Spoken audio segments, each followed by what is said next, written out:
Welcome to Wheels, Deals, and Meals, where we talk all things good food, good business, and good cars. And now, here is your host, Arnold Gasita, founder and CEO of Petra Automotive Products. Let's roll. All right, so we are back with Jamil, and now we've added Tom Drexler to the band, and he is the owner of Uptown Cafe. It's got an incredible story. He didn't start in the restaurant business. We're going to talk a little bit about that. But we're here. He's been gracious to open this place up for us to do the podcast. We're going to eat some great food, drink some great bourbon, have some good fun. Probably poke some more fun at Scott, just so. But he likes every time we mention his name, he thinks he should get a royalty. Yeah. We all know that, right? That's right. Tom, thank you for letting us be here. No, thank you. Appreciate it. It's a pleasure having you guys here. So you didn't start in the restaurant business. No, I'm actually a plumber by trade, and I started in really bad economic times back in the 80s when 20% interest rate, so I couldn't find a job, so I started my own place, which really worked out well. And so I added HVAC and How old were you when you got into the plumbing business? I was a master plumber at 23. I snuck around and did a few things before that to make a living and feed myself, but officially I was 23 years old. Master plumber. In 1982. Because before that, you were a regular plumber, right? Before that, Or yeah. you just get in and become a master plumber? You have to be a regular plumber first for 2 years. So you were a regular plumber for 2 years? Yeah, I took my test and got my license. To become a master plumber? To master How old were you? 23. So you actually started at 21? Started at 21. Yeah. Wow. So 21, Yeah. when you could finally drink bourbon. Well, back then it might have been, I don't know. When I was growing up, it was 18. Then Reagan changed. I think it was Reagan when they changed it to 21. Yeah, seemed like we called it whiskey back then. Yeah, it was wicked, dude. Anyway, So you opened this plumbing company yeah. and knocked it out of the park? Yeah, it was a really good ride. So I ended up, merging with another company, and now I'm kind of the ambassador and advisor. I'm on the board, of the new company. Before you get to that virgin, though, tell me, how many years were you in the plumbing business before you sold it? 40 years. 40 years. 40 years exactly. And you started with just you, Just me. one guy in a van. Yeah. And then you sold it with how many guys? Sold it with 350 employees and 56 million in sales. Wow. Yeah.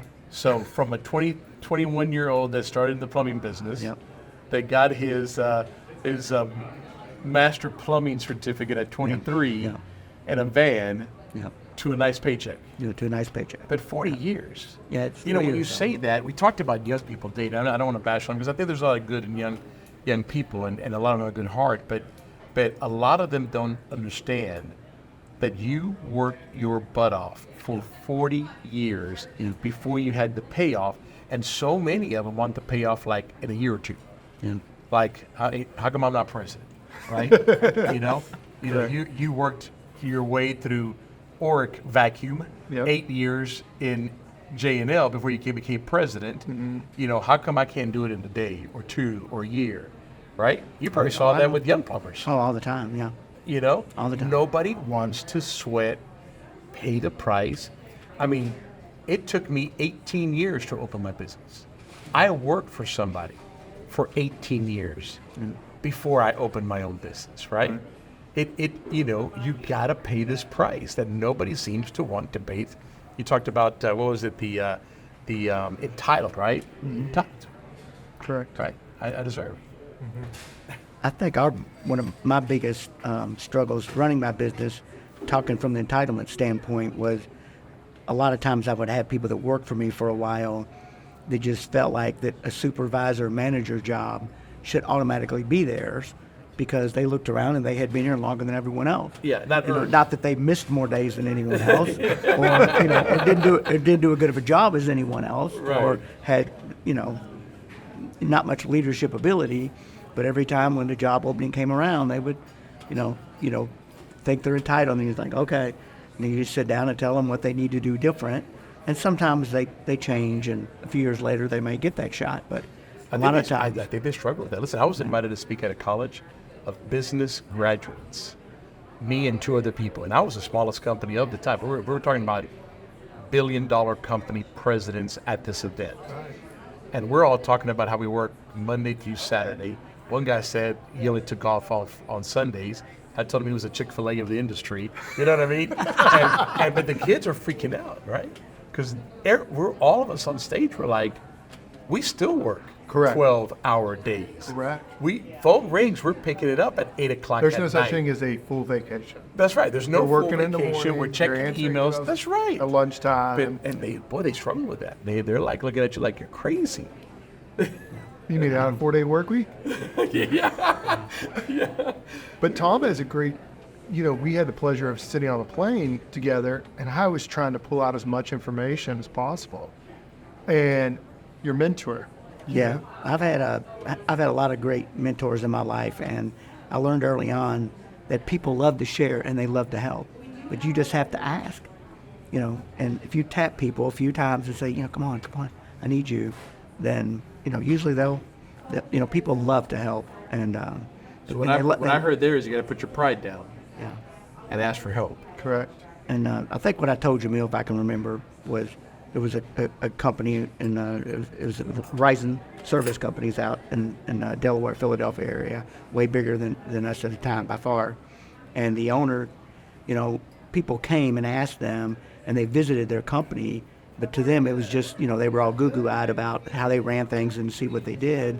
But then when they checked back with them, 6 months or a year later, they didn't fire the guy. They didn't make the changes. They still just kept plodding along, and it made these two owners feel like they were wasting their time. Mm-hmm. But I would report back, hey, I did that, I did that, and then so when I would come back to the company sometime and visit or bring some new managers, they would introduce me as like, help him out. He's going to take what we're going to teach him, and he's going to go do something with it. Yeah. And people helped us. It's not falling on deaf ears. Yeah. Correct. You actually go out there and do it. Yeah, because we all know if you're going to have a successful business, you're going to have to make hard decisions. You're going to have to do things that are uncomfortable, and that just, it's not easy, but you just know to get to the goal, you just have to do those things. You were never afraid to work? Never afraid to work. Oh. No. That'll help you. Yeah, it'll help you. Like what? I got to go to undo what? Yeah. I literally had an AC guy that I called once, and he said, well, I don't want to go up there right now. It's hot. I want to get in the attic. It's hot. I'm like, are you in the right business? Like, what?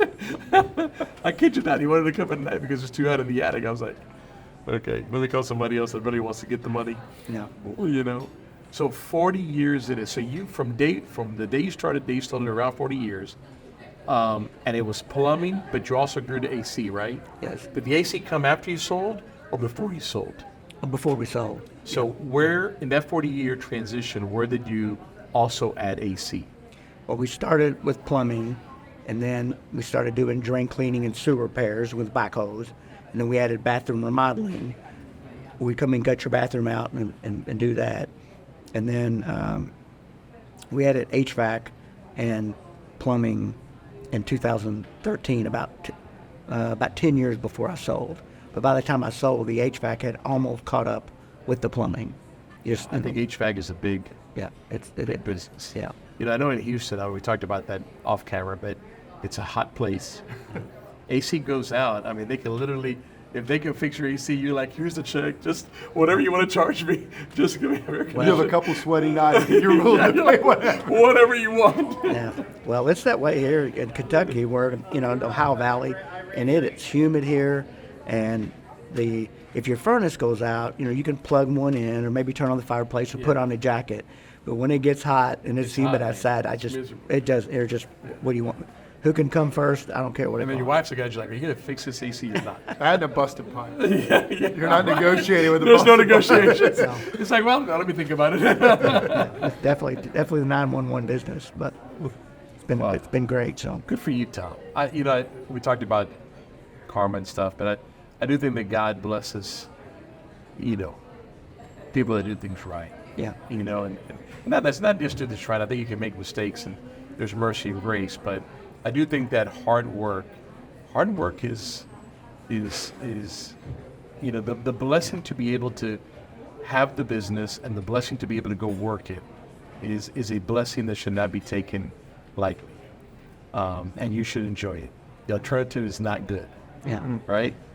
You know. Now, when you sold your business, did you stay with this new company? I stay with the new company. I'm on the board of the new company, and So did you sold 100% or you sold 90%? I sold 100% and then bought back in.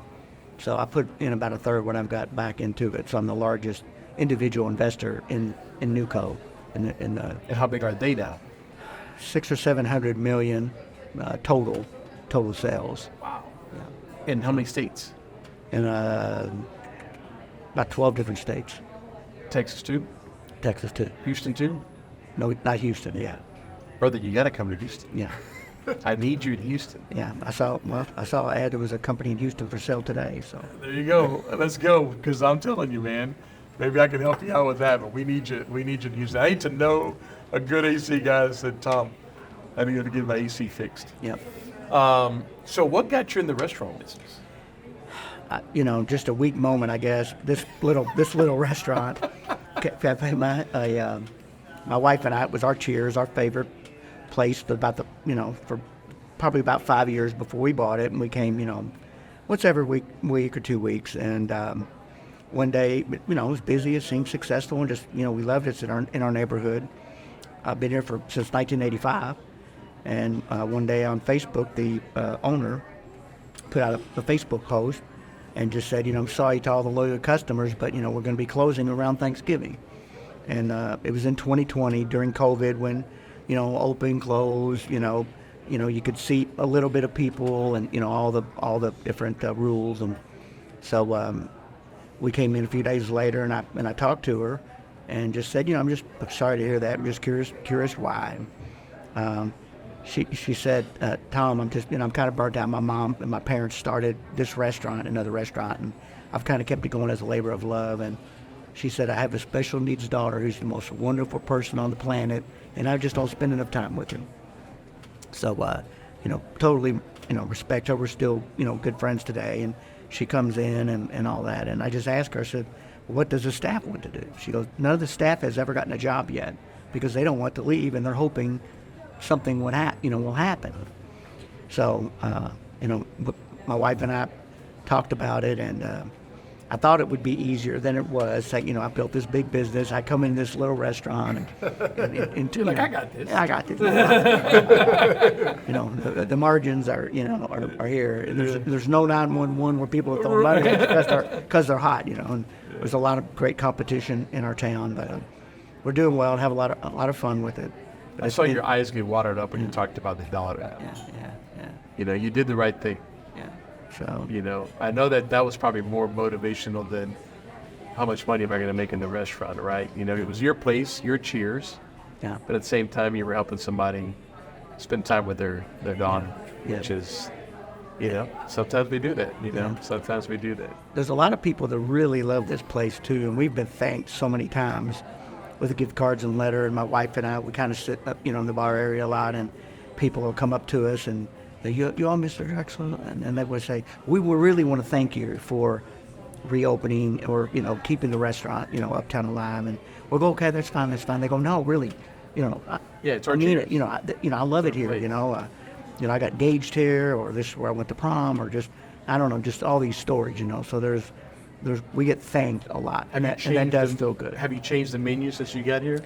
We have some. We're going to continue to kind of change it more. Slow change? It has Because you got favorites, right? We have favorites. The restaurant has, after being here since 1985, has a little bit older clientele, and the lady that I bought it from, she told me, she said, Tom, our customers never leave us. They never leave us, but they're leaving us.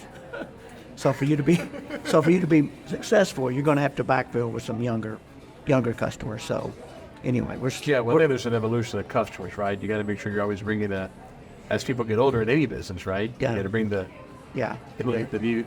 new crowd in. But every time we make a change to the menu, then we get flack for it. It's like, I can't believe you did away with a certain item.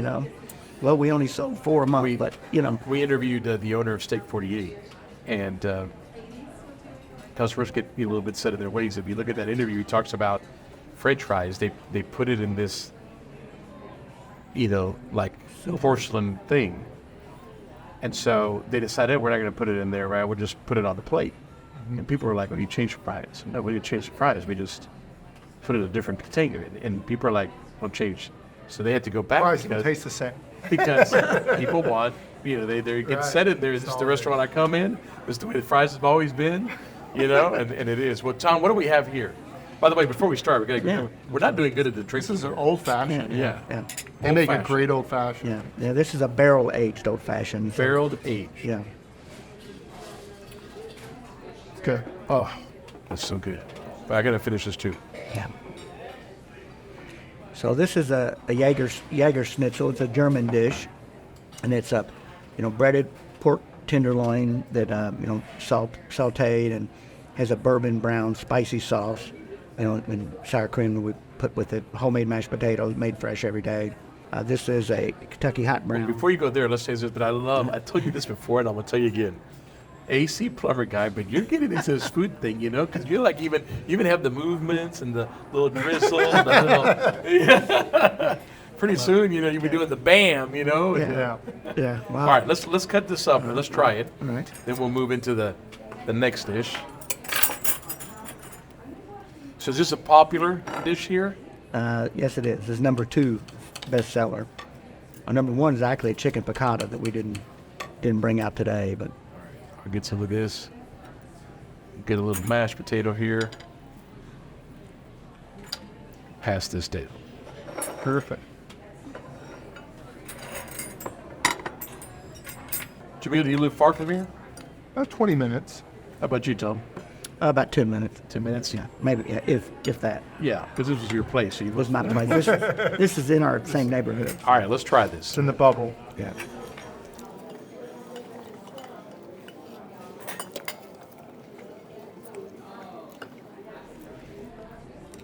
I'll tell you what, that tastes pretty good. It's almost like a veal.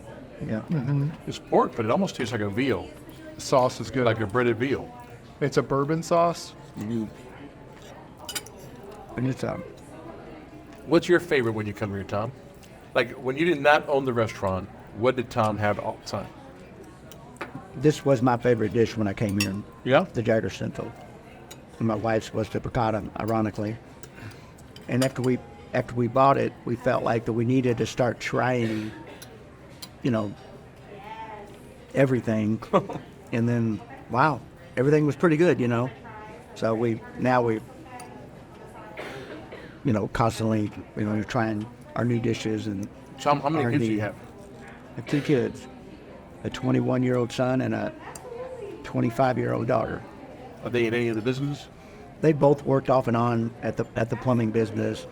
My daughter had to work for the M&A advisor that helped me sell my business for a while, and now she works for the local GLI, or Chamber of Commerce. And so she has a great job, working with business owners and meeting people. And my son, he still has one more year of college, Okay. but he works here, some as a server assistant. He kind of runs the valet. And he's worked at a couple really nice fine dining establishments in town, part-time here and there. So he helps me, work on the restaurant like this summer. But it's good to have a little bit of position of all Yeah. the stuff he does. But That was really good. Yeah, I thought the pork was really good. Mhm. Again, I thought it almost tastes like veal, and the sauce was good too. All right, so what do we have here now? This looks phenomenal. By the way. I'm going to let Jamil describe it because I think he described it better than I. Well, there's a tradition of this, right? Yeah. It's called It's a Louisville tradition or Kentucky tradition. It's a Louisville. It's from Okay. so it originated at the Brown Did Hotel. I say Louisville wrong? No, Louisville. How do you say it? Louisville. Louisville. Louisville. It's spelled like Louisville, but it's Louisville. Louisville. And so it's called a hot brown, and it's famous in Louisville from the Brown Hotel. And what it is it's basically a large piece of toast, toasted, and it's turkey, bacon, tomato, and a Monterey sauce on the top of it. It's delicious. And this is one of the best hot browns in Louisville. So I had it actually last week for lunch, and it was fantastic. All right. And The the tradition continues. the Brown Hotel is we had 2 or 3 really famous hotels downtown that have been there for what 18 whatever, Yeah, you know, 1800s, yeah. 1800s. The Silbach, the Brown, and it was pretty cool that something like this named after the hotel has Absolutely. become such a interesting staple food. He's like a Louisville lasagna. It's rich. All right. All righty. There you guys go. This is not a meal that you have and you try to go back to work. Yeah.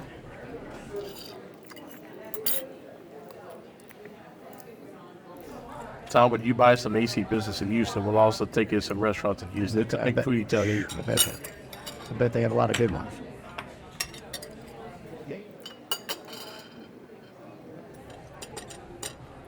So you do any advertisement on the restaurant, or is that mainly word of mouth? It's mainly word of mouth. We do have obviously digital advertising, something Jamil and I talked about the other day. You know, Facebook and those sort of things.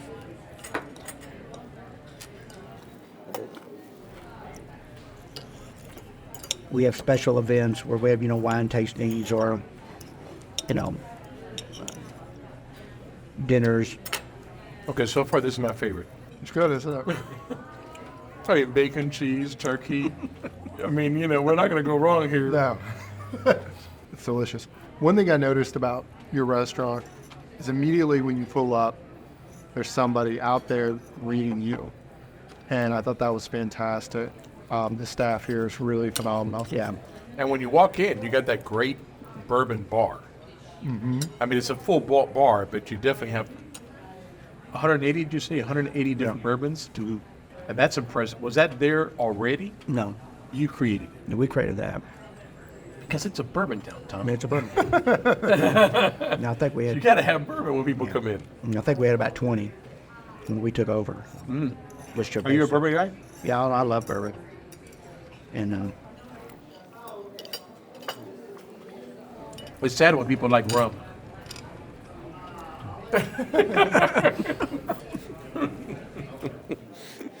This is absolutely delicious. yeah, I mean, I'm not kidding. I've never had. I mean, I think it's also The hot brown's delicious. that was a good call to have that. that it's something I've never had. Right? It's not a normal dish that you get anywhere else, and nobody would know the story. We actually had it at a wedding, Julie, my wife's wedding, hot brown. And so many people from all over the U.S. and in Belize was like, what is this dish? Yeah, well, Right? Like, I mean, this is they like, should call it- they should I mean, call it this is, the this is lasagna. amazing, you know, like, but it's delicious. It really is. And this is a great hot brown. Truly is. All right, what's this? This is, you know, steak frites. So this is a hanger steak from a local farm, Creekstone Farms here in Kentucky. And then just with our, So the meat is local? Local? yes, local. Jamil, you start on that side.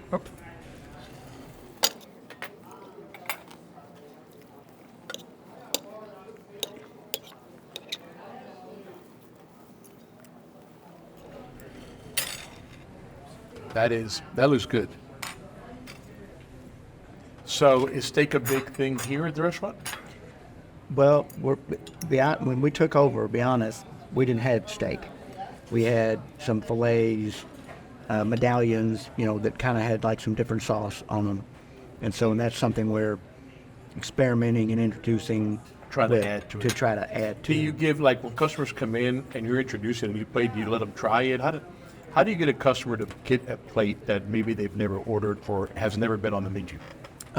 We have it on the specials list, and we experiment with it and see, you know, we run it for 2 weeks and see how many we sold, you know, talk to the servers about what, you know, the feedback, you know, was from the customers. But we have had a couple tastings lately. We've had 2 nights, we had about 30 or 40 of our most loyal customers. And then we've experimented with them and just shared some new dishes with them. Ever do a friends and family? And what is that now? I have a friend of mine that owns a few restaurants in Houston, he invites me to these friends and family when they open a new restaurant. They invite us, or they get a new dish. They invite us to friends and family, and you basically it's your friends and family that are trying all these things out and give you feedback before you take it to the public. Mm-hmm. You know, he doesn't invite me often. I think it's because I eat too much when I go to these things. Well, our dinners we had were, you know, as you talked about the French fries with the other restaurant, you know, I got a lot of the customers in the room and just talked to them about, you know, I know you all love the restaurant because the reason you're sitting in this room because you come at least once a week. And, you know, we love the restaurant because obviously we bought it and we're putting, you know, time and effort and resources in it. So I talked to them about, please don't get mad if we change a dish or, you know, don't put French fries in a cup. Just, you know, we're evolving. We're playing around. We want to be here for a long time, but we will have to, you know, modernize and change a few things to keep going. It's not like you're turning the place to a pizza parlor. You're adding up. No, we're trying to just, you know, Yeah. we're just trying to raise the level of it. Everything was good, Tom, but I got to tell you, this right here, that should be like on the picture of your restaurant. The hot brown. It's called the brown. The hot brown. The hot brown. And it was invented at the Brown Hotel. But we know where the rest of that's going. Well, thank you. Yep. Well, Tom, we appreciate you letting us be here. We wish you all the best. You are a very successful man with a great heart, so I know it will succeed. Yeah. It took you 40 years to get the plumbing down. I don't have that much time. No, I know. I'm saying it's not going to take you 40 years to do this one, but you know the drill. Yeah. You know, it's hard work, and you got a lot of love and passion for this restaurant, and I know it's gonna take off. You know, there's no doubt about it. We appreciate you, man. Thank you for that's all right. thank you for It's a letting us be pleasure. here. It's a pleasure getting to know you a little Thank you, more. Tom. Thank you, Jamil. So, Cheers, guys. cheers. Cheers. I got a little bit left. And oh my gosh, he's way ahead of us here. He is.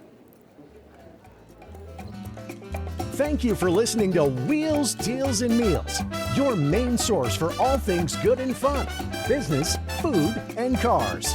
If you like this episode, make sure to rate us and subscribe. If you would like to be a guest on our show, please leave a message at the link below. Till next time, happy eating.